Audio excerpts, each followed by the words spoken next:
Hello, St. John's. This is Chris Roussell. Today is Wednesday, June 9th, 2021, and this is our weekly update. I kind of feel like Mr. Rogers sitting here, like I ought to take my shoes off and put on some sneakers and then put on a sweater. Of course, it's way too hot these days for a sweater. I am, though, coming to you from our nursery. This is just down a hallway at the bottom of the steps by the elevator, just off of the Commons. This is where families will bring their children for church services. We are in need of folks to volunteer to join our staff member. Our staff member cannot be here with the children by herself for safety and protocol reasons. And so we are in desperate need of volunteers to commit themselves. If we can get enough volunteers, let's say we get 8 volunteers, we can put them on a rotating basis, and they would only have to be here once every other month or so, depending on people's availabilities. We had this past Sunday, we had 2 families who were visiting St. John's with young ones. Both families sought out the nursery. We did not have a volunteer this past Sunday on June 6th, and as a result, those families were told, I'm sorry, we can't keep your kids down here. Now, it was fine that the kids were in the sanctuary with us. That pleases me more than you may ever know. However, as young families seek out churches, this is the kind of thing that they're looking for, that they want for themselves and for their children. If we want to be the kind of church that shows hospitality to all ages and to all family situations, then we're going to have to do a better job. And I need you. We need you. And I would be most grateful for anyone who offers themselves on an occasional or a regular basis. Reach out to Nicole. Find on our website the link where you can sign up, and we will get you booked, and we will hopefully have lots of young families with young children coming into St. John's, returning. And of course, as I said, this past Sunday, it was 2 new families to St. John's who came seeking what we're about, seeking what our worship was like, and seeking what kind of things we can offer them. So let's take it seriously, and let's at least, if you don't feel called to volunteer or to minister down here, at the very least, add it to your prayer list that God will send us parishioners who would like to participate in this. Really, if you really want to be, I don't know, I was going to say a church nerd, but that doesn't sound right? That sounds derogatory. What I wanted to say was, if you come to the 8 o'clock service and you're willing to stay through the 10:30, that would be just fantastic and wonderful, but not required, not necessary. I guess I'm a church nerd. I'm here for both services, and yeah, I am a church nerd. I love being at church, and I love having you here with us. We are picking up in our number of activities in and around St. John's campus, not just on Sundays, but throughout the week, and that's pretty exciting.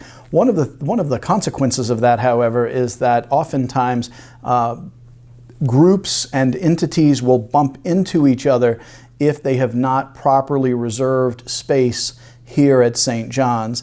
It is of vital importance that anytime we are going to plan something, anything, whether it's for an outside group or the larger church, that we go through Pamela Reynolds. Pamela oversees our facilities. She reserves it on the calendar. She sets the thermostat so that it's comfortable, whether it's in McGill or in the chapter room or the library. She controls all those things. And so she needs to know who is here, when they're going to be here, and for how long they're going to be here. It's important that you go through Pamela and not go directly to Dickie or Gracie, because Dickie and Gracie get their charge from Pamela. Pamela knows the priorities, she knows what has to happen and when it has to happen.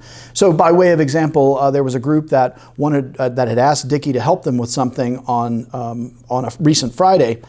Well, it happened to be the same time as the St. John's Day School graduation, and so had they proceeded without alerting Pamela, it would have made things very complicated and difficult for the families to find parking and to get the kids in and out of the church.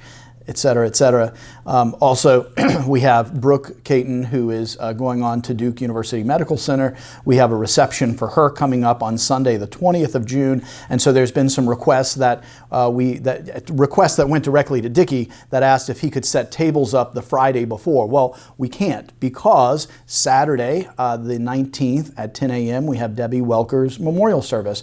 And so if people from all over the country, folks coming in from Chicago and New York and D.C. and Pennsylvania and elsewhere coming into our space to honor Debbie's life, they would be bumping into the Commons with tables everywhere.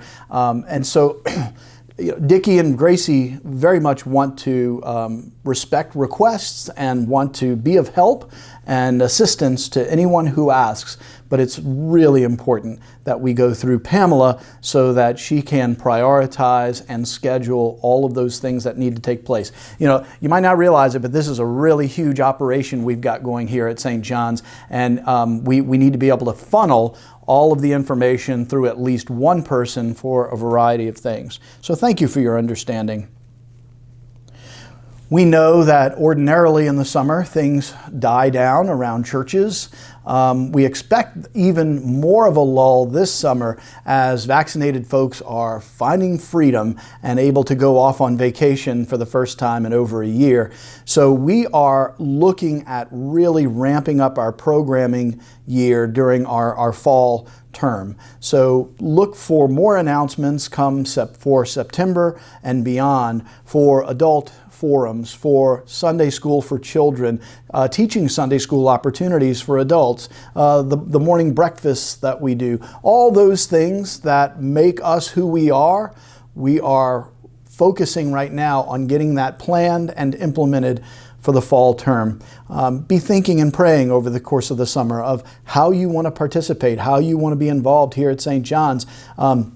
Maybe you want to return to the same old thing that you've always done, and that's fine. But perhaps this time away has given you an opportunity to reflect and say, you know, I'd like to try something new, something different, and we would love that to celebrate that with you. Brooke got the vestry to approve materials for the it's not a renovation, it's more of an upgrade, if you will, of the missional house. We used to call it the youth house, now we're calling it the missional house to keep in keeping with the 2015 missional action plan that the vestry has resurrected and is taking seriously and implementing anyway, it's called the missional house now. New carpets, painting of walls. Well, we're going to paint the walls first, then change the carpets, reupholstering the sofas and chairs and things like that, and giving it a fresh coat of everything, including one of the things that I thought was genius was that they want to get what they called a smart table, one of these desk type things that the young people can plug in their devices and charge them, the kinds of things that you and I didn't need when we were growing up. Maybe we needed one of those hand crank pencil sharpeners attached to the desk and that was it. But now what the kids need is far greater than we could have ever imagined when we were young. And so we want to respond to those needs and make those kinds of things, those nice kinds of things available for our young people. Well, I know I've talked your ear off and I've stammered all over myself. I even debated on just stopping the video and starting all over. But frankly, this is the second take that I've had to do, and I'm done. I want to be done with this and move on so that we can all move on. Listen, thank you so much for your support and your encouragement. Again, know that I love you. I pray for you daily, and I would love to hear from you. So please be in touch. Take care. God bless you, and we'll hopefully see you soon.